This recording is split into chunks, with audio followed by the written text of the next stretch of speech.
As your local election headquarters from now until Election Day, we will be putting a spotlight on the local, state, and federal races that impact Texoma. Now, today our focus is on the District 30 Texas Senate race between Republican Pat Fallon and Democrat Kevin Lopez. During our 5 p.m. newscast, you got to hear a little bit from Lopez. Now, Nicholas Kwolek joins us with words from Pat Fallon.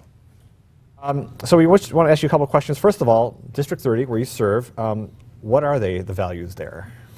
Well, the county is, or the district, sorry, is 14 counties. And I think that, the values are people, by and large, believe in limited government, low taxes, reasonable regulation, personal responsibility, economic growth, protecting the Second Amendment, protecting life, and securing the border, first and foremost. Because if we're not safe, then we're not free. And that's what people are looking for. And, we've taken an approach that works in Texas. We created almost half the new jobs in the country over the last several years, year over year. And yet, California, New York, Illinois are bleeding jobs, opportunity, and capital and people to us. So we're doing things the right way, keep Texas great, and keep it going on the right track.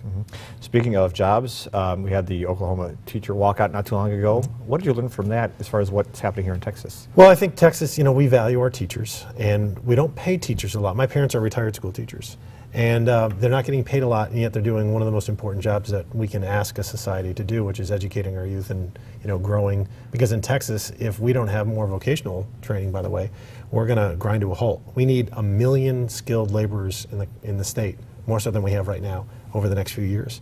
So we need to invest in education. I'd love to pay teachers more. We're going to work on that with the lieutenant governor and the governor as well. And also our retired teachers. We don't want to forget about them as well. And I'm filing legislation to increase their pensions because we haven't done that since 2013. And that only affected teachers that had retired 2004 and earlier. So if you retired in 2005, you hadn't gotten a pay increase at all. So what in effect is happening is they're making less every year because of inflation. Speaking of jobs, you're obviously fighting for an important one coming up here. You've been criticized by your opponent for being overly confident, possibly not campaigning enough. Your reaction? I'm not really concerned about what my opponent says at all in any respect. We have been working for over a year, almost a year and a half long journey. We started the campaign just after the legislative session ended in May of 2017. That's a year and a half ago. 16-hour days. And, I could rattle off the 14 counties of this Senate district. I bet you my opponent can't without a teleprompter.